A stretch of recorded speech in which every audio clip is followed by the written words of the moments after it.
Bienvenue dans cette édition vespérale sur FM Télévision. Madame, Messieurs, bonsoir. Les affrontements se sont poursuivis jusqu'à ce matin entre les forces armées nationales et les M23 qui seraient soutenus par le Rwanda. La situation humanitaire devient de plus en plus alarmante sur place à Rutshuru au Nord Kivu avec un nombre important de déplacés. Les précisions, c'est avec Annie Akole.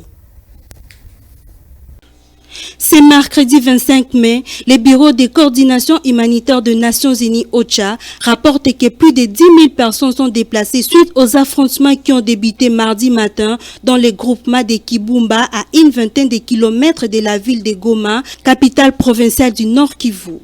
Les affrontements qui ont éclaté la semaine dernière entre l'armée congolaise et les présumés combattants du M23 se sont poursuivis à Djamba dans le territoire de Rutshuru et Kibumba dans le territoire de Nyiragongo. Les affrontements à Kibumba, situé à 25 km au nord de Goma, auraient forcé environ 10 000 personnes à fuir vers les localités de Rugari et Kibati à environ 8 km de Goma, indique OCHA. La situation est tendue depuis le mois de mars un peu plus loin dans le territoire de Rutshuru. OCHA souligne que de milliers de déplacés sont même privés d'aide vitale suite à la suspension de certaines activités humanitaires. Selon le partenaire de protection, environ 26 000 personnes ont été déplacées depuis la reprise des violences le 22 mai à Rutshuru. Plus de 1 500 d'entre elles ont fui vers l'Ouganda, rejoignant environ 19 000 autres qui y étaient déjà depuis les affrontements de mars. Plus de 24 000 autres sont répartis dans les villages de la zone de santé de Rwanguba, où elles vivent dans des sites improvisés, dont des églises et écoles. Elles ont besoin urgemment de nourriture et des articles ménagers essentiels, poursuit le rapport d'OCHA. Rappelons que c'est depuis le mardi qu'une position de l'armée congolaise a été attaquée à Kibumba et plusieurs sources sécuritaires de la société civile pointent du doigt accusant l'armée rwandaise. Et le porte-parole du gouverneur militaire du Nord Kivu, le général Sylvain Ekenge Bomoussa, a confirmé l'explosion de bombes sur le territoire congolais à Kibumba la nuit de mardi à mercredi. En retour, les forces armées de la République démocratique du Congo ont récupéré plusieurs armes et effets militaires non identifiés, et ce après avoir repoussé l'ennemi qui a attaqué une fois de plus l'une de ses positions. Autre chose à présent, quand la mise en circulation de bus Transacademia, la question était sur toutes les lèvres et pour couper court à toute spéculation, le ministre des Transports, Chéribin Okende, était face aux étudiants pour fixer l'opinion quant à ces. Suivez-le dans cet extrait sélectionné par Ruth Dinanzé. Transacademia, après étude de faisabilité, ne devrait pas se limiter simplement à Kinshasa.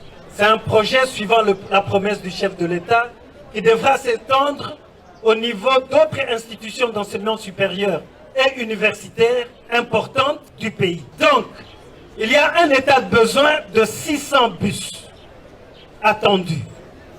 La commande est déjà passée, en bonne et due forme, en respectant tous les mécanismes de passation de marché.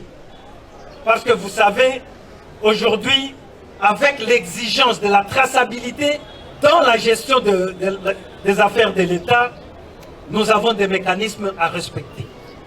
À ce jour, je suis donc rassuré de vous assurer que la passation de marché pour 600 bus est déjà conclue. Il y a une firme, un consortium chinois qui est appliqué maintenant à produire les bus, quitte à nous les transférer.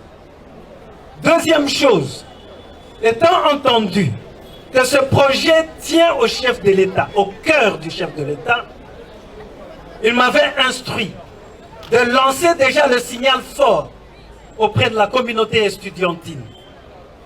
Vous verrez donc, à partir du jour du lancement de ce projet au Palais du Peuple, suivant cette instruction, nous avons déjà 100 bus de disponibles. 100.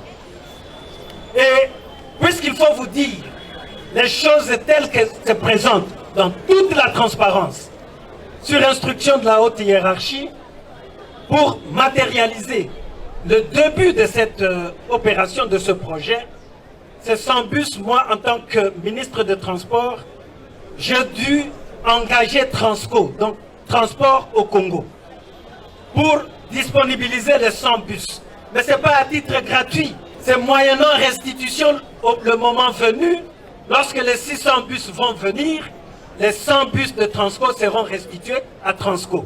Quelles sont alors les conditions d'embarquement des étudiants dans ces bus Transacademia qui seront bientôt mis en circulation? Chéribin Okende, ministre des Transports et Voies des Communications, apporte des précisions pour éviter toute tricherie. Suivez-les encore dans cet extrait sélectionné par Christian Kabouya. Nous devons nous entourer de toutes les modalités possibles pour qu'il n'y ait pas d'intrus, qu'il n'y ait pas de non-étudiants qui viennent pour encombrer les étudiants. Quelle est l'opération la plus essentielle et fondamentale à faire? L'identification des étudiants. Et le ministre de l'Enseignement supérieur et universitaire m'a rassuré que le processus est en marche, il est en cours. Je ne sais pas malheureusement vous dire avec exactitude en quelle date cette opération va se terminer. Mais notre détermination, c'est de faire bien les choses et aussi vite. Mais nous ne nous limitons pas à ce niveau. Sur le plan strictement technique, mes services ont fait l'étude du trafic des étudiants. Depuis leur lieu de résidence jusqu'au niveau des institutions d'enseignement supérieur et universitaire. En l'occurrence, dans la ville-province de Kinshasa, il y a 21 lignes de transport qui sont créées, avec interconnexion au niveau de tous les établissements d'enseignement supérieur et universitaire. Le moment venu, si vous le voulez, même demain, on pourra vous renvoyer cette cartographie du trafic qui va servir. Nous en étions aussi à éprouver cette cartographie. Parce qu'il ne suffit pas que de créer des lignes, encore qu'il faut les éprouver, il faut les essayer pour voir leur opérabilité. Donc, très incessamment, nous allons organiser un trafic test. Cela veut dire les lignes qui sont prévues, les sillonner pour voir s'il n'y aura pas de la difficulté par rapport à la fluidité de ce transport des étudiants. Et à ce niveau, je peux déjà solennellement vous promettre que le comité des étudiants sera associé à cet exercice pour que vous puissiez vous-même vivre cette réalité. Poursuivons ce journal avec cette nouvelle en bref. Transport à Kinshasa, des agents de recouvrement de la vignette et de policiers déployés dans les routes de Kinshasa ont suspendu cette opération destinée à l'achat des taxes spéciales des circulations routières pour l'exercice 2020 suite aux embouteillages qui se sont aggravés. La reprise du contrôle de la vignette reprendra sauf changement de dernière minute dans quelques semaines. Changeons de chapitre à présent. Contentieux électoraux dans la province de la Chopo après l'annulation des résultats du deuxième tour de l'élection du gouverneur proclamant Tony Kapalata comme gouverneur de cette province. Le Conseil d'État siégeant en appel ce mercredi a attaqué la décision rendue par la Cour d'appel. Rite Dinozei. Cette affaire des contentieux des résultats des élections des gouverneurs dans la province de la Chopo fait débat. Pour le candidat Tony Kapalata qui est allé en appel contre la décision rendue par la Cour d'appel de la Chopo annulant le second tour des élections à l'issue de laquelle il a été déclaré élu. Tony Kapalata s'est opposé à Mme Madeleine Nikomba qui, selon lui, a appelé la Cour à siéger en contentieux des résultats alors que la matière aurait dû faire l'objet d'un contentieux des listes électorales. La pomme de discorde, c'est le fait que parmi les électeurs figure un électeur dont la qualité n'est pas reconnue lors de l'affichage de la liste par la CENI. Tony Kapalata a soutenu l'irrégularité de la décision rendue par le premier juge. Pendant le déroulement de cette audience, le Conseil d'État s'est dit suffisamment éclairé et va se prononcer dans les délais prévus par la loi.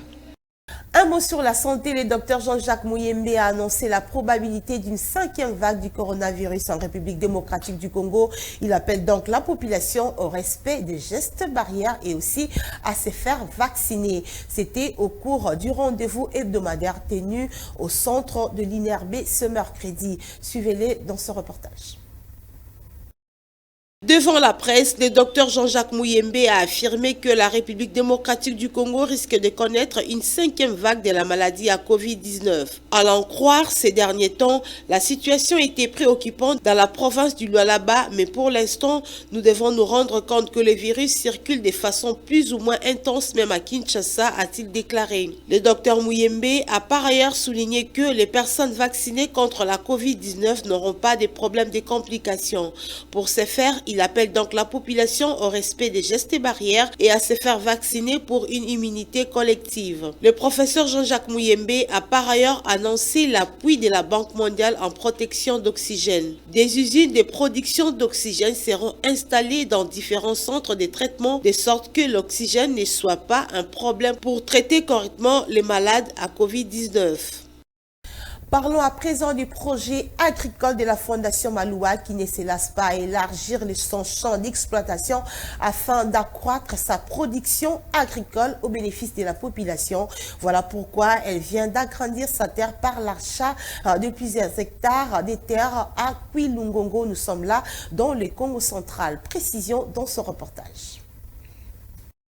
En s'octroyant plusieurs terres d'exploitation, la Fondation Maloua a pour vision l'augmentation de la quantité de production de toutes ces plantations afin de desservir plusieurs personnes après chaque récolte.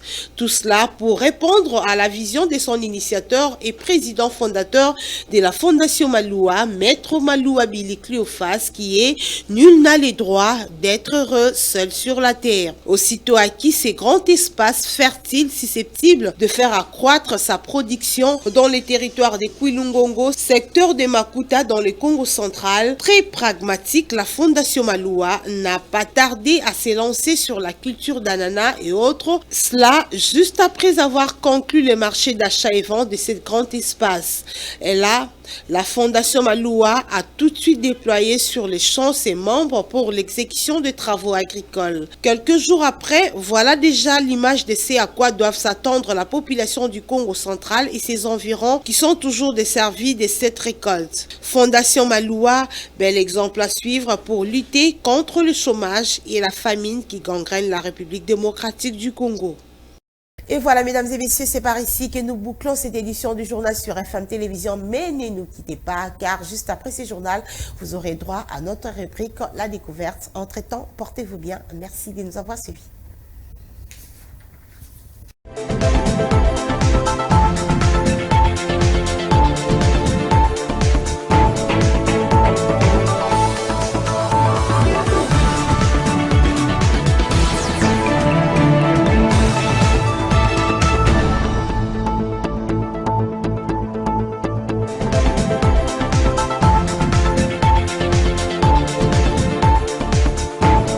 Voilà, c'est l'heure de la découverte, mesdames et messieurs. Encore une fois, bonsoir. Ce soir, je veux recevoir Rito Dinozé pour cette rubrique, la découverte.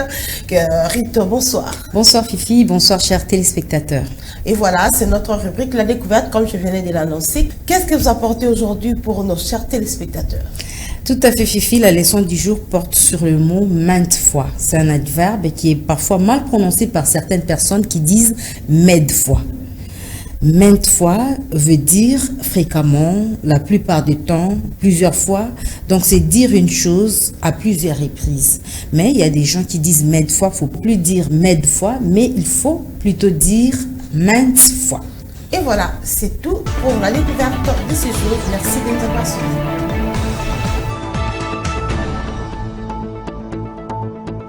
Il n'y a pas moyen, ce qui lui a été occupé, titre na yote.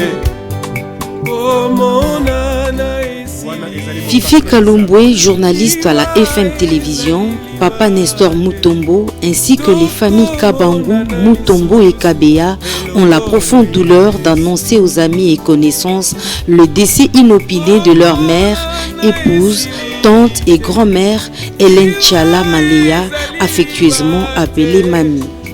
Décès survenu le dimanche 15 mai 2022 à l'hôpital Biamba Marie Mutombo de suite d'une courte maladie. Le programme des obsèques se présente de la manière suivante. Vendredi 27 mai 2022, veillée mortuaire à la résidence de la défunte située au numéro 36 de l'avenue Bibois au quartier 1 dans la commune de Ndjili, référence terrasse contre mur sur le boulevard Kimbuta. Une messe sera dite en mémoire de l'illustre disparu.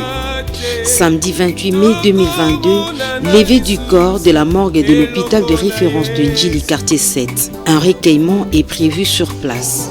L'enterrement aura lieu le même jour à la nécropole entre ciel et terre. Ce communiqué tient lieu de faire part.